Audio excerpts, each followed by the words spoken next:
Merci beaucoup. Nous venons d'épuiser la liste des intervenants. Je vais redonner la parole aux 3 communicateurs, à commencer par le ministre Alessandro Ntongi. Je les invite, comme les intervenants, à la concision pour que nous puissions vite clôturer ces travaux. 10 minutes, j'ai proposé 10 minutes à chaque communicateur et les 3 communicateurs m'ont dit qu'ils n'en auront pas besoin. Un peu moins. Ça ira très vite. Que ça ira très vite. Merci, vous avez la parole. Merci beaucoup, monsieur le professeur, et merci à vous tous intervenants. Je crois que vous avez pratiquement épuisé, disons, le sujet. Et cela est une bonne chose. Je crois que chacun part d'ici en ayant à l'esprit, disons, l'essentiel de tout ce qui a été dit. Il faut quand même faire une synthèse. Je ne voudrais pas dire que tout est mauvais dans mon pays. Non, tout n'est pas mauvais. Il y a des choses à corriger. Il y a des choses à corriger, il y a de la qualité à mettre donc dans ce que nous faisons. Mais ne donne la qualité que celui qui connaît ce qu'on appelle la qualité, qu'un homme de qualité. Donc nous avons à faire en sorte que ceux qui dirigent nos gouvernements, nos ministères, nos directions, puissent être des qualiticiens à tout le moins. Vous avez souligné également le besoin de valeurs, de vertus. Je suis d'accord avec vous. D'abord la confiance. Parce que la confiance est rompue dès que nous sommes dans un groupe, nous travaillons tous, et que tout de suite, il y a le sectarisme qui intervient. Les gens se fâchent, et après, c'est le repli identitaire, et tout ce qui suit. Les partis sont faibles, et ça laisse libre cours. Donc, on ne peut plus jouer le rôle de influencer, n'est-ce pas, un certain nombre d'événements. Le président de la République, dans un régime présidentiel, sans un accompagnement, c'est terminé. Donc on a un monarque, et quand on a un monarque a une cour, a des cotisants, donc a et le clientélisme. Qui parle de clientélisme en termes... C'est péjoratif, le clientélisme en politique. Il faut le mérite, il faut le militantisme. Il faut des gens qui aient des réponses aux grands dossiers de la nation. Nous, on retrouve seulement des gens parce qu'ils sont d'une région, une religion, etc. Et c'est cela crée énormément de problèmes. Et je pense que c'est ça qui appelle donc à revoir, à renforcer un peu la charte des partis. 120 personnes pour créer un parti, pour 5 millions d'électeurs. Pour élire un président de la République, il faut 2 235 000 électeurs, plus 1. Parce qu'il y a 4 410 000 personnes dans le fichier aujourd'hui. Ça va bouger encore un peu. Alors, un parti de 120 personnes, vous voyez combien il en faut pour élire le président de la République. Mais lorsque les gars vous aident à vous porter, quand vous allez en haut, vous leur donnez la main. Mais ce n'est pas toujours des gens qui sont formés à quoi que ce soit. Je crois qu'on l'a dit. Donc la femme, bon, mais il y a le mercato, entre deux tours, le mercato de l'entre-deux tours. Vous savez ça en 1996, l'action décisive du PRD pour l'élection du président de la République au Bénin. C'était décisif, tout le monde attend jusqu'à midi, 13h. Il faut que Robedi parle. Il faut qu'il parle, mais il faut qu'il parle. Et il a parlé et nous avons changé de régime, tout simplement. C'est ça, ça a montré, disons, la force et l'influence des partis politiques sur la formation, d'abord sur, disons, oui, et cela détermine le reste. Donc le mercato, je veux encore dire, vous avez vu, en 1996, là, le PSD et le PRD, leur rôle est décisif pour le retour de Mathieu Kérékou. En 2001, le PSD par rapport au président Mathieu Kérékou. Et ça a été déterminant aussi. Sinon, on nous serait retrouvés à une impasse qui ne dit pas son nom. En 2006, c'est Wologede, le mercato. C'est Wologede qui est arrivé, etc.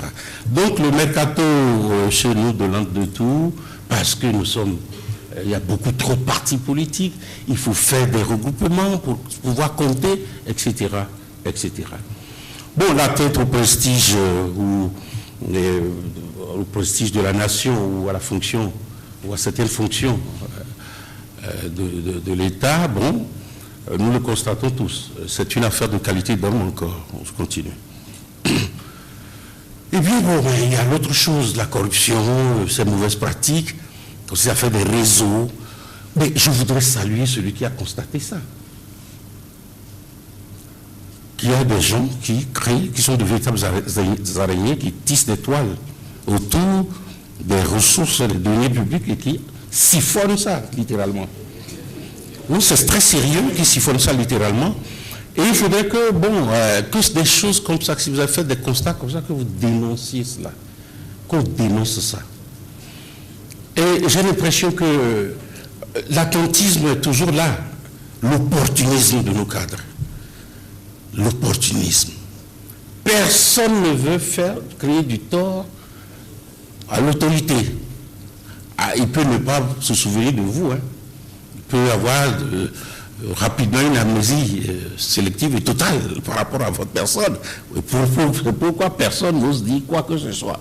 Alors nous devons guérir d'abord nous-mêmes de cet opportunisme qui fait que, bon, personne n'a le courage de son opinion. On pense bien, mais on ne peut pas l'exprimer. Cela est une chose très grave. Eh bien, qu'est-ce que nous devons faire guérir de cette chose-là? Le rôle d'un conseiller, bien sûr, vous donnez des conseils par rapport à votre vécu, votre ressenti des événements, et surtout par rapport aux normes, aux standards dans l'accomplissement de telle tâche de la République.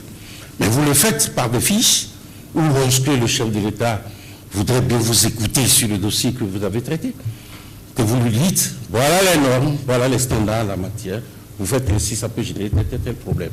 Il peut en tenir compte, il peut ne pas en tenir compte, parce que vous n'êtes pas au même niveau d'information par rapport aux raisons d'État.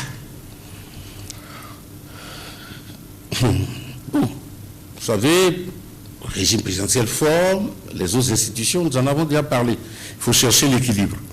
Pas en diminuant forcément le pouvoir du président de la République, mais faisant en sorte que les autres institutions jouent leur rôle de façon indépendante dans le concept de la séparation des pouvoirs. Que cela se fasse selon les règles de l'art. D'autres pays sont passés là avant nous, ont réussi. Si nous y croyons, on peut y aller.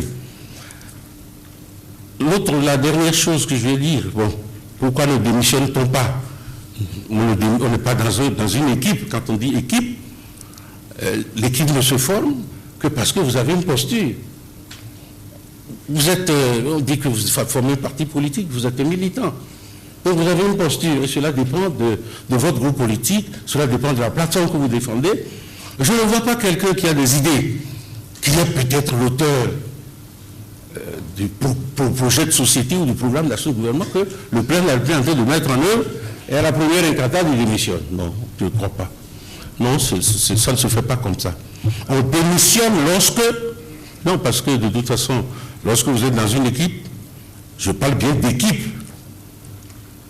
C'est une affaire relationnelle dans les membres de l'équipe. La faiblesse de l'un est compensée par, disons, le savoir-faire de l'autre. C'est dans une équipe que ça se fait comme ça. Donc ce n'est pas la première faiblesse du premier membre de l'équipe qu'on démissionne. On démissionne lorsque des principes fondamentaux sont touchés. Lorsque des préjudices graves sont en train d'être portés à votre nation parce que vous êtes militant de votre pays. Mais avant cela, vous n'avez aucune raison de démissionner. Vous êtes un intellectuel, vous avez donc à faire preuve. Vous avez à faire preuve, n'est-ce pas, de compétences, d'accord, mais également connaître le sens des intérêts de l'État, de la nation. Si vous faites tout cela, j'espère que ça ira. Mais je voudrais dire une dernière chose pour vous laisser oui, je suis en train de regarder, hein, il reste encore 2 minutes. Je n'ai pas encore fait 10 minutes. 7 minutes. Je fais 7 minutes, là, il reste 3. Alors, la posture des partis politiques, je viens d'en parler. Vous ne pouvez pas dire que vous animez un parti politique sans une posture. Parce qu'en réalité, tous les thèmes que nous utilisons en politique sont des thèmes empruntés à la stratégie militaire. À la stratégie militaire. Donc c'est un jeu, c'est comme au football. Il faut avoir sa posture. Mais ce que je constate, pourquoi je dénonçais l'opportunisme tout à l'heure, des équipes sont positionnées au centre, là, sur la ligne centrale ou rond centrale. Quand la balle va de l'autre côté, ils vont renforcer cette équipe. Et puis il y a but, puis après ils reprennent. Non, je crois que tout cela n'est pas encore très clair. Il faut que la charte des partis politiques aille plus loin. Et pour que nous puissions avoir une clarification de l'échiquier politique national, et cela nous aurait vraiment aidé. Encore une fois, nous avons besoin de confiance, nous avons besoin de vertu, on a besoin aussi de tolérance. Parce que quand on est ce que nous sommes, 10 millions d'habitants, c'est pas grand-chose. Pendant que nous sommes couchés, nous sommes le portail ouest du géant de l'Afrique, la première commune de l'Afrique, et que de là-bas, on peut toujours craindre que quelque chose arrive. Nous devons rester très attentifs à certaines choses, mais jouer dans l'acceptation de l'autre, parce que nous sommes des ethnies à l'infini, et construire de grands ensembles qui nous permettent de sortir de l'ethnie et de la région pour construire notre nation. Elle est en devenir, et je crois que nous y arriverons. Je vous remercie. Merci beaucoup. Merci beaucoup. Monsieur Tomati, vous avez 10 minutes, mais vous pouvez faire moins que ça. Merci.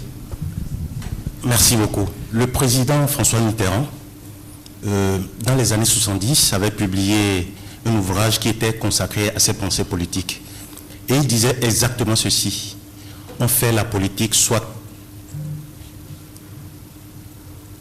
par le pouvoir, soit par le profit. On fait la politique soit par le pouvoir, soit par le profit. C'est les pensées politiques de Mitterrand avant son arrivée au pouvoir, je crois, en 1981. Alors, les gens s'étonnent aujourd'hui que les hommes d'affaires s'intéressent à la politique. C'est normal. Ils ont accompagné tout le temps des gens qui leur donnaient l'impression d'être des partis de pouvoir. Mais puisqu'ils sortaient les milliards pour les financer, ils se rendaient compte que ces milliards ne servaient pas à l'animation de la vie politique. Quel est le parti politique au Bénin ici qui pratique ce qu'on appelle l'animation de la vie politique? L'animation de la vie politique, par définition, c'est la transformation de l'habitant en citoyen, sujet de droit, point barre. Le reste, c'est des détails. Mais ici, l'animation politique, c'est 2 semaines avant une élection où on se transforme en guichet automatique, on distribue de l'argent, on joue sur le repli identitaire, sur la fête, et puis ça y est. Non, il faut qu'on arrête. Il faut qu'on arrête. Vous savez, il y a 2 catégories d'acteurs qui ont pollué nos populations. Il y a donc les acteurs politiques qui ne savent pas faire la politique par l'idéologie. Ils ne savent faire la politique que par le business, par l'argent. Hein? C'est pourquoi ces partis politiques ne peuvent pas gouverner par la vertu, c'est faux. C'est pas vrai, c'est pas possible parce qu'ils ont toujours été dans des logiques de prédation des biens communs et du mensonge. Ça, c'est la vraie vérité. Quand les gens se présentent à vous comme des hommes sans taille, c'est faux. Derrière vous, vous grattez un peu, vous allez voir que... N'est-ce pas, docteur Outonji? Non, il y a trop de pourriture dans ce système. On ne peut pas tout dire. J'ai assisté une fois à un conseil des ministres. C'était à l'occasion de défendre le fonds d'appui au développement des communes. Mais Magbedi, vous savez combien de ministres somnolaient ou dormaient? Il y a un même qui ronflait 18. J'étais déjà habitué, vous comprenez, on ne peut pas... Et c'est là que j'ai vu, c'est extrêmement dangereux. Alors ça veut dire que, en fait, on débattait du dossier, mais les présents absents étaient plus nombreux. Non, enfin... Deuxième élément, ce sont les partis, les partenaires techniques et financiers. Eux, ils viennent pour 5 ans, pour le projet. Donc, raison de délai, il faut aller vite, ils prennent des raccourcis, donc pour lui ou non, perdre. Alors, moi, dans les années 70, quand j'ai commencé par travailler dans ce pays, dans les villages, je faisais des réunions, quand je voudrais quitter, le chef de village ou le roi me faisait des cadeaux et je refusais, parce que mon éducation ne me permettait pas d'accepter. Mais qu'est-ce que je constate plusieurs années après, quand je retourne? Pour démarrer la réunion, concernant les intérêts du village, à Nemiwagbon. À l'entrée, pour démarrer, Nemiwagbon. Bon, comme je sais comment réagir par rapport à ce genre de choses, je résiste, je fais de la pédagogie, et puis on arrive à s'entendre, on démarre la réunion. Mais ça ne suffit pas à la fin. C'est la réalité, ça. Il faut les réformes que nous mettons en place, nous ne réformons pas de base sociale. Je me suis amusé il y a 5-6 ans. J'ai été au ministère en charge de la réforme. Le même jour, j'ai quitté là, j'ai été à la primature parce qu'ils ont un service qui s'occupait de l'évaluation de l'action gouvernementale. Quand on dit réforme, quels sont les éléments à partir desquels on réforme un État? Vous avez les rapports d'études, vous avez les rapports de contrôle et de suivi, vous avez les rapports d'audit et vous avez les rapports d'évaluation. Dans tous ces rapports-là, vous avez des recommandations. Et ces recommandations devaient servir à mettre en place ce qu'on appelle les plans d'amélioration. Dans tous nos pays africains, en tout cas dans les 18 dans lesquels j'interviens, ce qui est curieux, on injecte des milliards tous les ans. C'est vrai, on fait vivre des consultants, des bureaux d'études, et une bonne partie des sous retournent de l'autre côté. Mais ces rapports-là, on les reprend tous les 2 ans. Et ça arrange les gens. Ça arrange les gens, les nôtres, il faut qu'on se dise la vérité.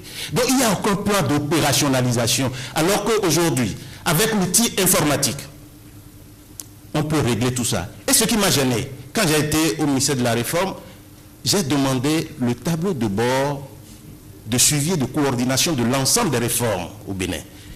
Les gens ne savaient même pas de quoi je parlais.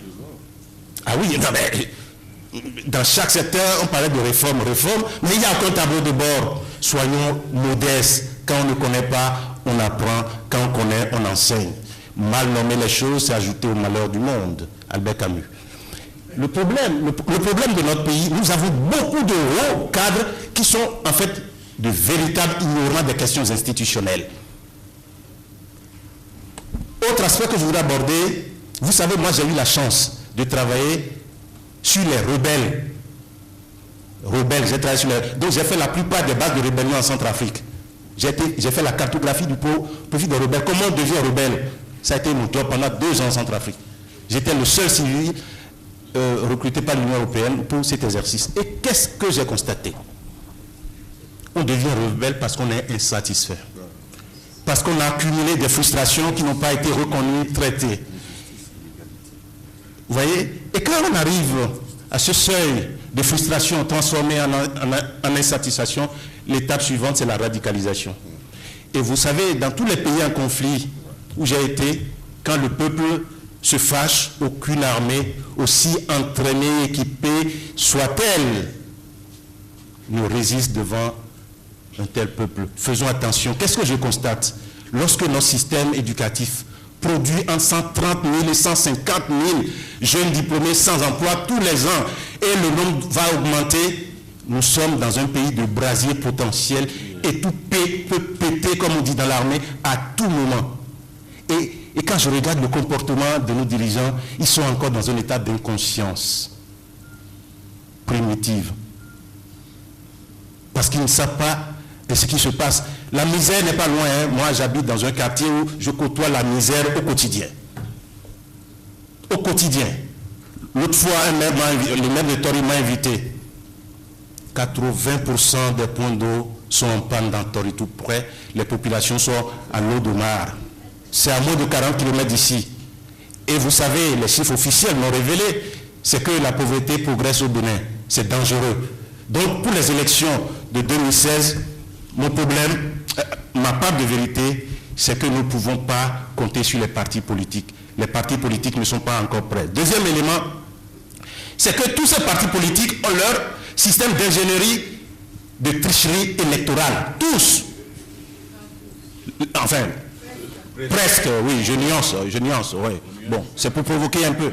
Mais c'est que la plupart des partis politiques disposent d'une machine de conception, de mise en œuvre de la tricherie électorale. Donc, ce n'est pas des gens dignes du peuple béninois. Il faut le dire et dénoncer. J'aurai l'occasion encore de dénoncer, parce que j'ai encore des choses à dire. Notre grand défaut, c'est quoi? Nous avons sur le plan culturel ce qu'on appelle la succession des ruptures. la succession des ruptures, c'est le défaut de culture de capitalisation. Vous voyez, chaque régime, même avec le régime de Yahi, il y a des choses qui ont été bien faites, des choses qui ont été bien pensées. Alors vous allez voir, dans 5 mois, on va jeter tout ça à la poubelle, comme on en a fait à Soglo, on l'a fait pour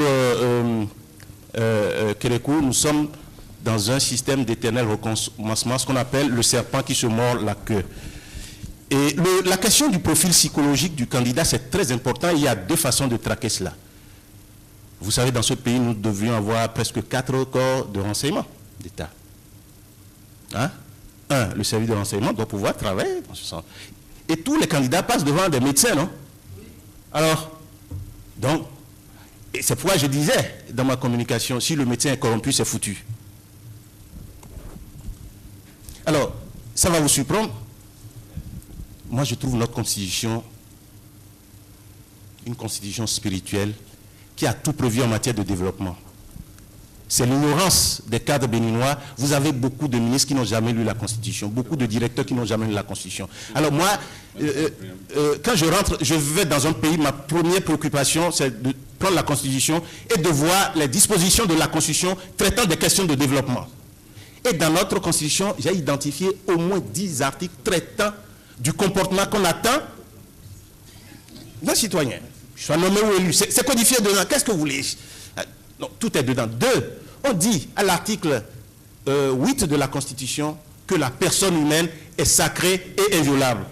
Et dans les alinéas qui suivent, on dit égal accès à l'eau, à la santé, etc.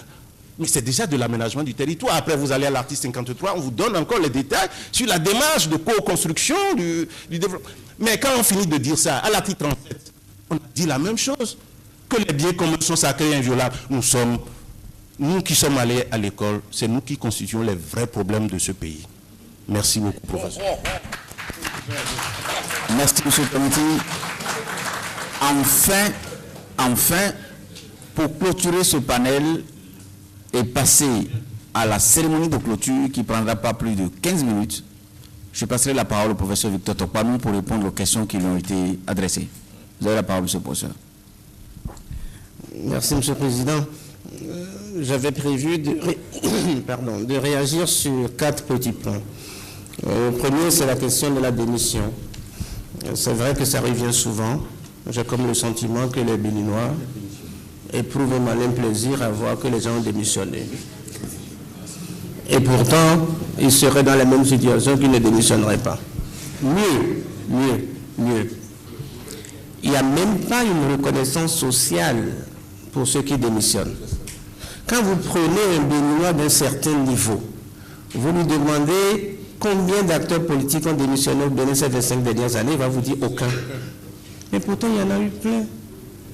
Mais il y a même une espèce de, de mépris. Il n'y a pas de bonus à cela. À tel enseigne que tout le monde se dit, ils ne vont même pas te le reconnaître, les Béninois. Ils vont te dire après que finalement tu es bête. Tu as eu l'occasion, tu n'as pas pu t'abattre, tu es parti. Mais qu'est-ce que vous voulez à la fin? Donc c'est trop facile de venir dans les forats. Oui, ils ne démissionnent pas, oui, ils n'ont pas démissionné. Mais vous, qui a démissionné dans ce pays? Et avec lui, tous ses ministres. Et la liste est longue. On a des gens, hommes, qu'on a nommés qui ont refusé. Mais il n'y a même pas de reconnaissance sociale pour ceux-là. On les oublie magistralement. Et on vient dans les forats, on dit non, on ne fait pas. Mais arrêtez. Commencez par applaudir ceux qui ont démissionné. Commencez par applaudir ceux qui ont refusé la nomination.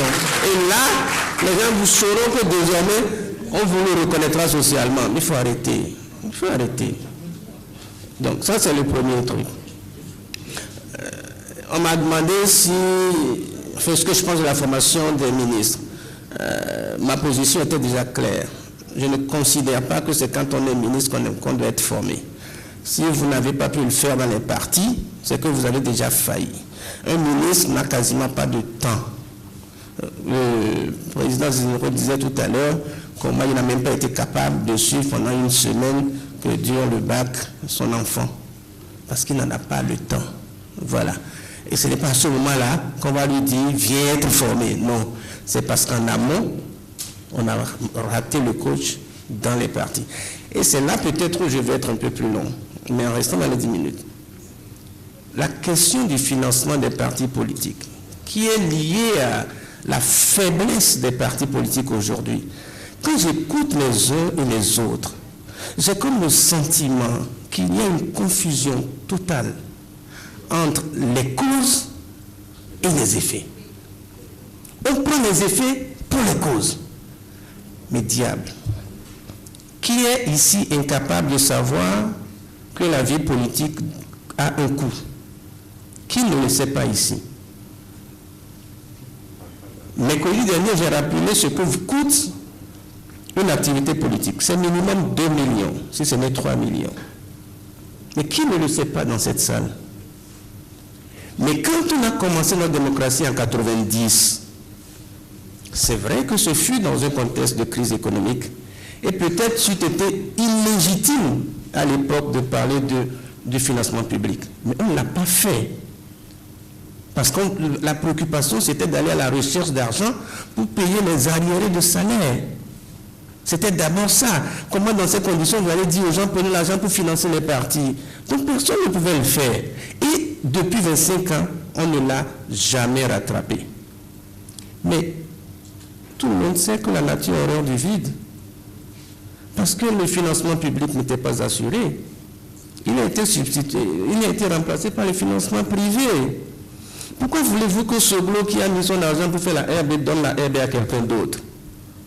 Et c'est ça aujourd'hui, vous considérez comme la cause. Vous prenez l'effet pour la cause. Pourquoi voulez-vous que vous dites 700 partis à quelqu'un qui ne maîtrise pas? Pourquoi? Vous êtes les premiers après à dire que les partis sont faibles. Moi, je suis d'accord. Le gars, il a investi ses sous avec l'aide de ses amis. Il en fait ce qu'il veut. Si vous ne voulez plus de ça, vous prenez vos dispositions, vous financez en amont. Et quand vous financez, vous avez des exigences. Quand vous financez, vous avez des exigences. Et c'est là où je me rends compte avec le président Zinofé, j'ai des points communs, sauf l'application des propositions. Je suis tout à fait d'accord avec les propositions. La représentativité, il faut 20%. Moi, je ne suis même pas à 10%. Il faut aller à 20%. Ensuite, la loi électorale, pour faire des partis majoritaires. Et ensuite, la bonification. Quand on a fait ça, vous ne pouvez même plus tomber malade du fait qu'il y ait 150 partis. Ça ne vous préoccupe même plus. Ça ne vous préoccupe même plus. Mais à force de confondre les causes et les effets, il faut arrêter. Quand j'ai entendu M. Tometti, j'ai bien compris qu'il doit être en train de soutenir pour la prochaine présidentielle quelqu'un qui n'a pas un parti. Mais ce n'est pas normal qu'on ramène tout à ses intérêts personnels. Prenons le pari. Disons, aujourd'hui, on vous responsabilise. Malgré vos défauts. Mais à partir d'aujourd'hui, là, si vous commettez quoi, voici les sanctions qu'il y a. Mais on n'est juste pas capable de ça.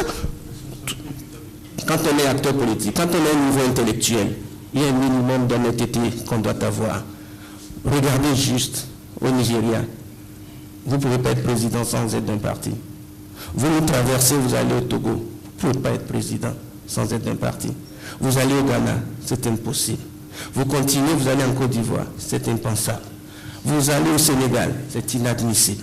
Vous rentrez au Burkina, au Niger, au Mali, c'est impensable. Juste nos voisins, sans parler des pays de vieille démocratie. Donc, quand on est au niveau intellectuel et qu'on continue de nier l'importance du système partisan dans une démocratie, et qu'on me dit les partis, oui, mais il y en a 250, oui, on va financer qui, oui, on va faire quoi, et donc on va encore soutenir quelqu'un qui n'est pas politique.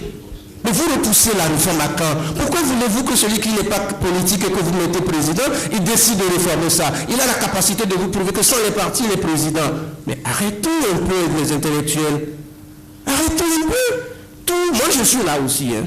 Mais on verra, tout le monde va faire la pagaille. Mais si en 2016, là, tous ceux qui auront soutenu des candidats non politiques, là, nous dirons de compte à rendre au peuple. Mais c'est trop facile d'avoir été à l'école sur les subventions de l'État. Et qu'ensuite, vous ne puissiez juste pas penser aux intérêts nationaux, à l'intérêt général. Mais pourquoi pensez-vous que parce que le gars, il descend... Mais là, vous savez ce que c'est que le financement privé de la vie politique? C'est la criminalisation de l'État. C'est la criminalisation de l'État.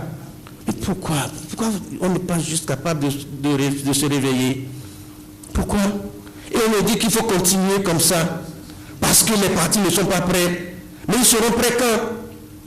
Quand? Ils seront prêts quand? Demain ou après-demain? Il faut arrêter, là. Il faut arrêter.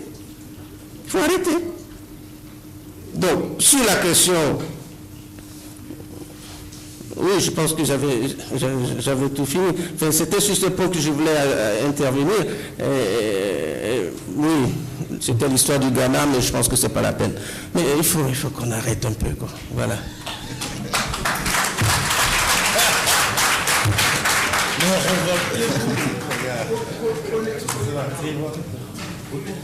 Merci beaucoup, monsieur le professeur. Merci, monsieur le professeur, pour ce coup de gueule. Pour ce coup de gueule. Nous sommes à la fin de ce panel. Nous sommes à la fin de ce panel. Je voudrais encore une fois renouveler nos remerciements à tous les communicateurs, à M. Tometi pour sa communication et les enseignements que nous en tirons.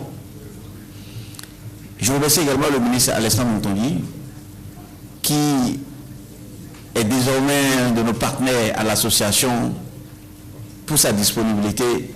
Je voulais dire que si nous avons sa disponibilité tout le temps, nous sommes capables, Gilles Badé et moi et le docteur Dako, de le lever à la dignité de constitutionnaliste. Je remercie le professeur Topanou, qui est un aîné, un grand frère. Nous partageons beaucoup de choses à l'université d'Abomey-Calavi, mais à l'association béninoise de droit constitutionnel, il ne nous a jamais marchandé sa disponibilité et son appui. Merci infiniment pour ces quelques informations. Je remercie également tous les intervenants. On sollicitera de vous encore peut-être maximum 20 minutes pour la cérémonie de clôture.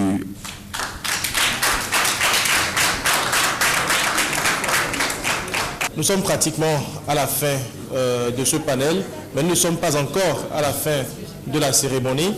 Nous allons à présent, après les différents panels, nous allons écouter le vice-président de l'Association béninoise de droit constitutionnel, Dr Simon Dako, enseignant-chercheur à l'université d'Abomey-Calavi. Il va nous faire, comme la dernière fois, comme a eu à le faire Gilles Badé, une petite synthèse, une synthèse très brève, une dizaine de minutes de tout ce qui a été dit ici. Mesdames et messieurs, nous voici au thème donc, de la journée et de nos entretiens. Alors, de quoi avons-nous parlé? Nous avons parlé, bien sûr, de la rationalisation des fonctions gouvernementales. Après avoir traité de la question de l'accession au pouvoir, donc il a été question aujourd'hui de la gestion du pouvoir. Mais pourquoi parler de la rationalisation de la fonction gouvernementale? Rationalisation de la fonction gouvernementale parce que justement le constat montre que ça ne va pas. Le constat montre que ça ne va pas en termes de gestion du pouvoir. Et c'est ce que d'ailleurs tout ce que nous avons entendu ce matin montre à suffisance. Ça ne va pas. Et parce que ça ne va pas, il faut réfléchir sur la question. Pour réfléchir sur la question, il faut faire le diagnostic.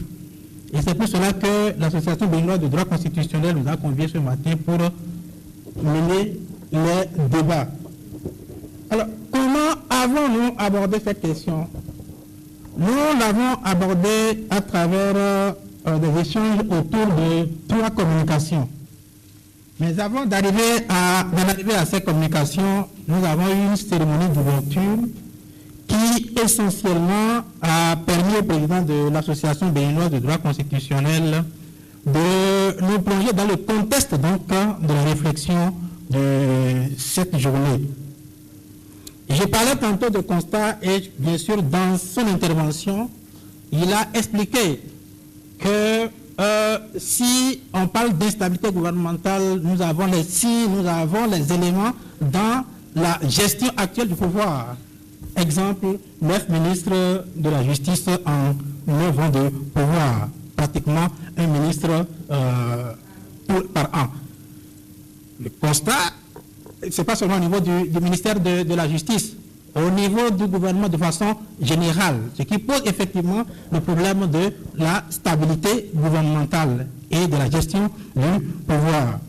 Après cette cérémonie donc d'ouverture, après l'intervention du président de l'ABDC, comme le mercredi dernier, nous avons écouté les personnalités invitées à cette rencontre qui ont pris tour à tour la parole pour nous montrer ou pour nous faire part de leurs expériences personnelles. Et de ces interventions, on retient également que ça ne va pas. On retient également que ça ne va pas. Chacun a pu donc dire ce qu'il a pu vivre en tant que ministre, ce qui, comment dit-on, a pu convaincre tout le monde de ce qu'effectivement le problème est profond et que le mal est profond et que nous avons raison effectivement donc de penser à changer sur cette question-là. Alors donc après cette cérémonie d'ouverture, nous avons eu notre pause cocktail et puis donc c'est après cette pause que nous avons commencé par écouter donc les communications. 3 communications pour nous permettre de décrypter, de décortiquer la problématique du thème de cette journée, à savoir quelle doit être la charpente et la composition du gouvernement pour une gestion rationnelle du pouvoir, pour une gestion efficace et efficiente du pouvoir.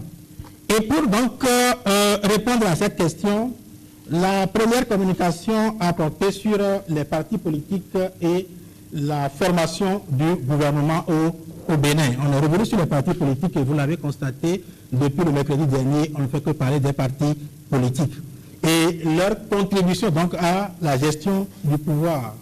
Et ce thème a été développé par Dr Alessandro Rontongi. Et à l'entame de sa communication, il a essayé de nous faire un peu l'histoire des partis politiques au Bénin pour montrer comment de 1960 à 1972, les partis politiques ont participé donc à la formation du gouvernement. Comment de 1972 à 1990, le régime du PLPB, comment ça s'est passé, pour enfin constater que la période actuelle est celle de l'instabilité totale. Et celle de l'instabilité totale où on ne devient pas ministre parce que l'on fait partie d'un parti politique, mais que ce qui détermine donc l'appel adressé par le chef de l'État à quelqu'un pour faire partie de son équipe gouvernementale, c'est l'appartenance ethnique, c'est-à-dire il est membre de la famille, c'est l'appartenance religieuse ou ce sont les intérêts des régions. Conséquence, on a des équipes gouvernementales pléthoriques parce que chaque région du Bénin veut avoir son représentant au gouvernement. La charge est revenue à M. Simon Narcisse Tometti de nous parler de la stabilité gouvernementale et de la bonne gouvernance. Et là, alors, le constat est encore plus amer, parce que, après nous avoir défini ce qu'il entend par stabilité gouvernementale et bonne gouvernance, il a fait le constat que les 3 éléments, à savoir l'aspect administratif, l'aspect politique, l'aspect économique, quand on fait le diagnostic, le constat est amer. Et ce qui caractérise donc le système, c'est tout simplement qu'il y a une certaine banalisation de la fonction présidentielle et de la fonction gouvernementale, ce qui ne permet pas forcément donc d'atteindre les objectifs que le gouvernement s'assigne à vue donc de conduire le peuple, la population à l'objectif final qui est l'objectif donc du développement. Instabilité politique parce que justement les équipes gouvernementales sont changées à tout bout de champ et le constat a été fait que le président actuel a, quelqu'un l'a dit, la gâchette facile sur comment dit-on, le maintien ou non donc, de l'équipe gouvernementale et ce qui montre une certaine stabilité. Et dans l'instabilité, on ne peut normalement pas s'attendre à ce qu'il y ait une certaine efficacité de l'action gouvernementale. Il a fait le constat. La conséquence de tout cela, c'est que la pauvreté augmente au Bénin. Et si nous voulons donc corriger tout cela, il faut faire des réformes. D'ailleurs, tous les communicateurs ont parlé de réformes, toute l'assistance a parlé de réformes. La troisième communication donc, a été faite par le professeur Victor Topam sur la question, c'est une question qui lui a été posée, quel nombre et quel profil des ministres pour une efficacité gouvernementale. On devrait donc s'attendre à ce que le communicateur nous parle d'effectifs, nous parle en termes d'effectifs et en termes de profil, mais à le suivre, sa communication n'a pas pris cette allure-là. Il s'est, comment dit-on, en deux temps, penché sur la question, sinon il s'est dit, la fonction gouvernementale, c'est une fonction politique. À partir du moment où c'est une fonction politique, il ne faut pas s'attendre à ce qu'il y ait, comment dire, que l'on lie l'efficacité au nombre ou au profil. Mais en même temps que c'est une fonction politique, c'est également une fonction technique. Et de là, pour que le caractère technique de la fonction gouvernementale joue, il a axé sa réflexion sur la communication et puis sur un deuxième élément, comment dire, l'organisation du Conseil des ministres, qui sont deux éléments indispensables à mettre à profit pour, comment dit-on, un peu corriger ce qui est impossible d'obtenir avec l'aspect politique de la fonction gouvernementale. Donc, l'aspect technique doit être, l'accent doit être mis sur cet aspect technique. Lui aussi, donc, il a proposé des réformes. Et au cours des débats, tous les intervenants sont revenus sur des questions qui ont été soulevées par les différentes communications. Il y a eu donc des questions qui ont été posées, il y a eu des apports qui ont été faits, et tout tourne autour des réformes à faire si on veut vraiment sortir le Bénin de cette situation-là, de ce constat, de ce tableau noir que nous avons depuis le mercredi dernier, donc essayé de peindre de notre pays. Réforme de la Constitution, réforme du système partisan, mais vous l'avez constaté, si tout le monde est d'accord que l'on fasse des réformes, comment faire ces réformes-là? Quel genre de réformes il faut faire? Là, les avis divergent. Par exemple, certains pensent qu'il faut réviser la Constitution, mais d'autres estiment que non, le problème ne se trouve pas au niveau de la Constitution, il faut plutôt voir ailleurs. Il faut plutôt voir ailleurs. Et ce qu'il faut finalement retenir, c'est quoi? C'est qu'il faut réviser, il faut réformer, mais tout en sachant que pour faire avancer la situation, pour faire avancer les choses, il faut corriger la tête de nos têtes, parce que tout simplement, ce sont les hommes qui impulsent le développement et non les tests et non les institutions. Les institutions ne valent que par les hommes chargés de leur animation. Je vous remercie. Voilà, merci donc au docteur Simon Dako pour cette synthèse. Nous allons rapidement continuer, nous sommes pratiquement à la fin de cette cérémonie, de cette deuxième journée des entretiens politiques de l'association béninoise de droit constitutionnel. D'ici maintenant 5-10 minutes, le rideau va donc finir cette cérémonie. Et je vais donner rapidement la parole à... On va commencer par Madame Franck Ariga. C'est la Fondation ONCIDEL qui soutient bien entendu l'association béninoise de droit constitutionnel et qui est le principal appui financier. Elle n'était pas là au début. Elle est là maintenant. On va finir avec elle pour son mot de fin.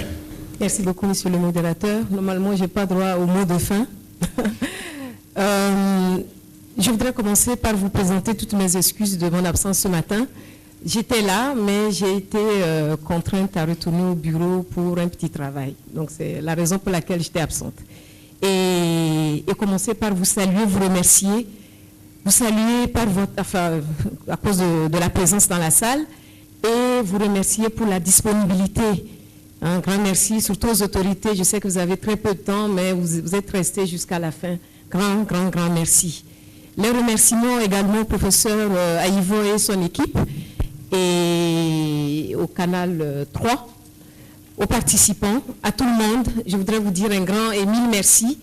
Le but de l'atelier, c'est de contribuer aux efforts, aux efforts, à l'ancrage démocratique et à la mise en œuvre des outils de la bonne gouvernance, surtout de la bonne gouvernance politique et socio-économique.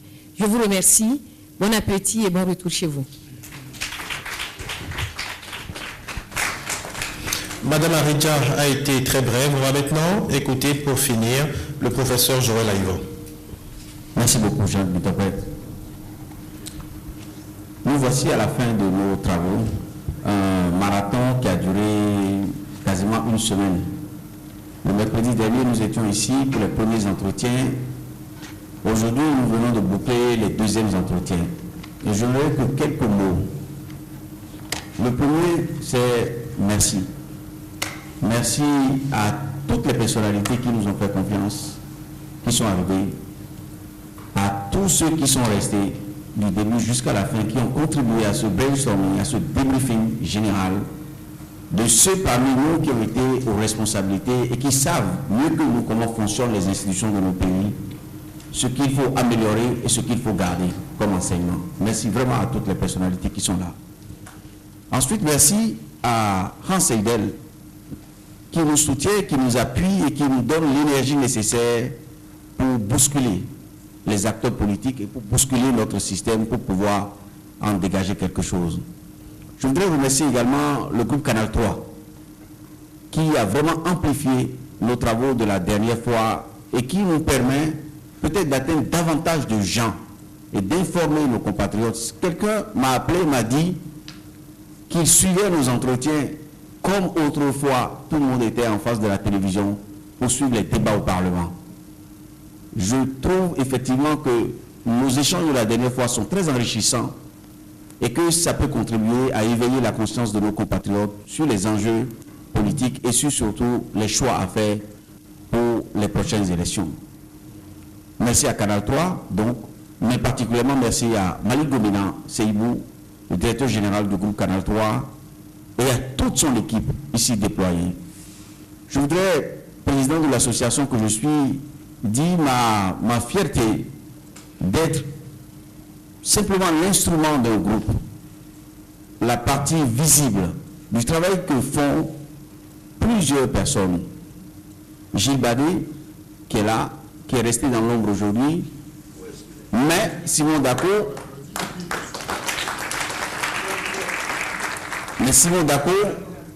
il est dans l'ombre, il a choisi l'ombre aujourd'hui.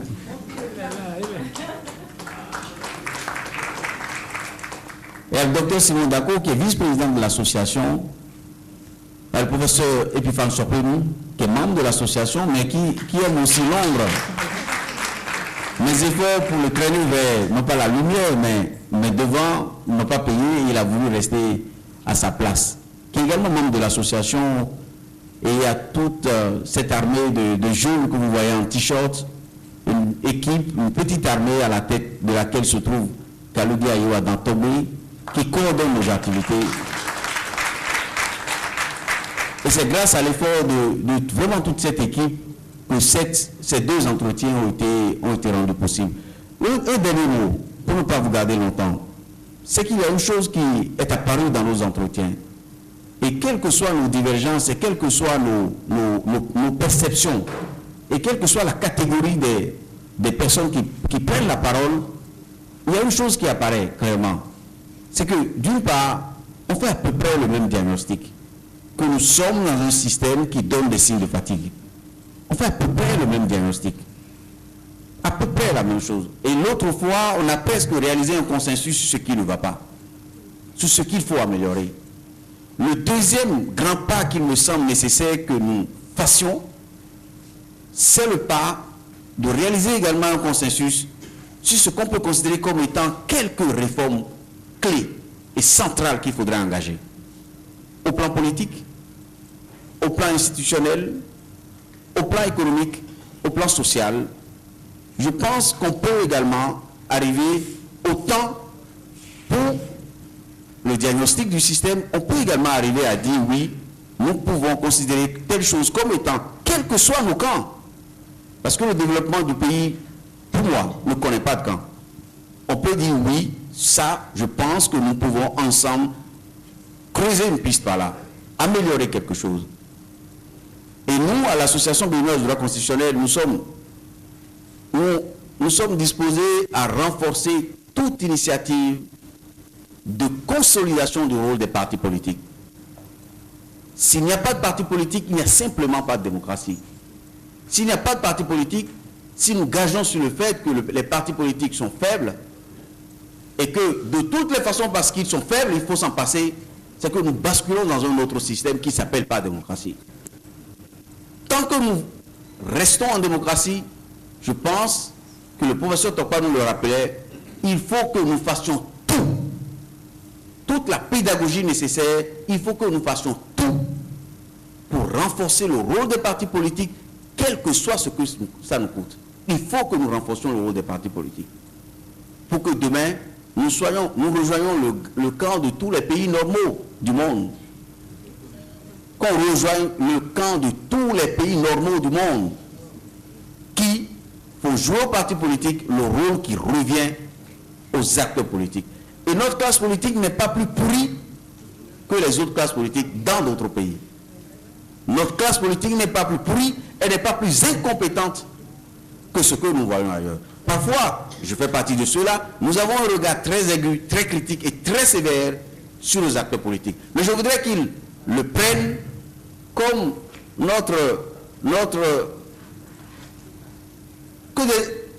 des signaux qu'on leur envoie pour que leur action soit plus efficace, soit plus proche et soit plus orientée vers tous ces compatriotes que nous rencontrons tous les jours qui ont des problèmes et qui souffrent. Si votre action n'est pas orientée vers ceux-là, ça ne sert à rien alors. Donc tout ce que nous avons dit ici, c'est pour renforcer le rôle des partis politiques.